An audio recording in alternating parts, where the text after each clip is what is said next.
उत्तर प्रदेश में करीब 1500 पाकिस्तानी एक्शन शुरू, योगी की डीजीपी के साथ बैठक। सहारनपुर से 12 लोग वापस भेजे गए, बुलंदशहर में महिला खूब रोई। यूपी में रह रहे पाकिस्तानी नागरिकों पर एक्शन शुरू हो गया है। यहाँ अलग अलग जिलों में करीब 1500 पाकिस्तानी नागरिक रह रही हैं। इनमें अधिकांश पश्चिमी उत्तर प्रदेश में है। सूत्रों के अनुसार अब तक 118 पाकिस्तानी नागरिकों को चिन्हित कर लिया गया है। इनमें मां बेटी समेत 32 को अटारी बॉर्डर के जरिए पाकिस्तान भेज दिया गया है। यूपी में मौजूद पाकिस्तानियों को लेकर मुख्यमंत्री योगी आदित्यनाथ के घर पर एक बैठक हुई, जिसमें गृह विभाग के प्रमुख सचिव संजय प्रसाद और डीजीपी प्रशांत कुमार शामिल हुए। हालांकि सरकार ने पाक नागरिकों का कोई आधिकारिक आंकड़ा जारी नहीं किया है। केंद्र सरकार के आदेश के बाद पाकिस्तान नागरिक LIU ऑफिस पहुंच रहे हैं। सहारनपुर में विजिटर वीजा पर कुल 18 पाकिस्तानी नागरिक आए थे।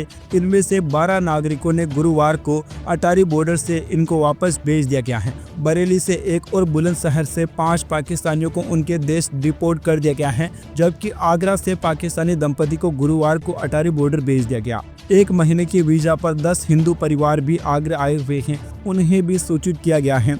लॉन्ग टर्म वीजा पर रह रहे 43 पाकिस्तानियों से भी सामान बांधने को कह दिया गया है। बुलंदशहर के LIU ऑफिस में एक पाकिस्तानी महिला फूट कर रोने लगी। एक अफसर ने उन्हें दिलासा दिया, कहा कि परेशान न हो, जब माहौल ठीक हो जाएगा तो दोबारा लाएंगे। इस पर महिला बोली कि अब बहुत मुश्किल है, 12 साल बाद आने का मौका मिला था। दोस्तों, सीमा हैदर को लेकर भी सोशल मीडिया पर काफी ज्यादा मामला गरमाया हुआ है। सीमा हैदर को क्या वापस पाकिस्तान जाना होगा? सोशल मीडिया पर तरह तरह की बहस चल रही है, क्योंकि सीमा हैदर अवैध तरीके से भारत पहुंची हैं। अब सवाल यह भी है कि पिछले माह पैदा हुई उनकी बच्ची का क्या होगा? क्या उसको नागरिकता मिलेगी? इलाहाबाद हाई कोर्ट के वकीलों के मुताबिक सभी पाकिस्तानी नागरिकों को हर हाल में भारत को छोड़ना ही पड़ेगा। ऐसे हालात में सीमा हैदर को भी भारत छोड़ना पड़ सकता है। हालांकि ऐसा करना आसान नहीं है। दरअसल राज्य सरकार पर निर्भर करता है कि वह सीमा हैदर को भारत में रहने की इजाज़त दे या नहीं। एक और तथ्य ध्यान रखने योग्य यह है कि सीमा हैदर ने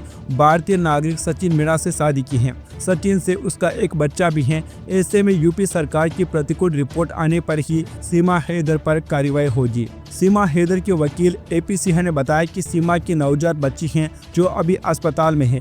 इनका मामला बिल्कुल अलग है। मर्सी पिटीशन ऑलरेडी दी जा चुकी है। ऐसा कोई नियम तो नहीं है, लेकिन आगे देखते हैं कि क्या होता है। जो बन पड़ेगा किया जाएगा। बच्चे का जन्म इंडिया में हुआ था, इसीलिए उसे नागरिकता मिल चुकी है। सीमा भारत की बहू है और इसके ऊपर कोई केस भी भारत में नहीं है। नागरिकता के लिए भी प्रक्रिया चल रही है। हम भारत सरकार के टच में हैं। दोस्तों, आपको बताना चाहेंगे कि सीमा हैदर ने नेपाल के रास्ते भारत में अवैध रूप से प्रवेश किया था। भारत आने के बाद उसने ग्रेटर नोएडा के रबुपुरा में रहने वाले सचिन मीणा से शादी की है।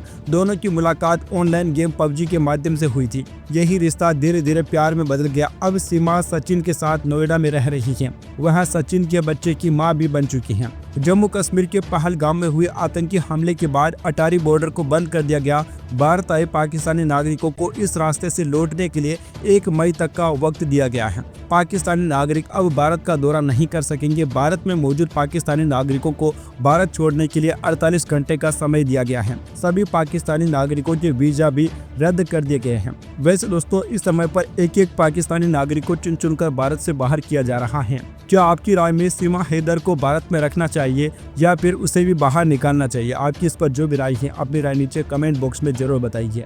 Subscribe now and press the bell icon. Never miss an update.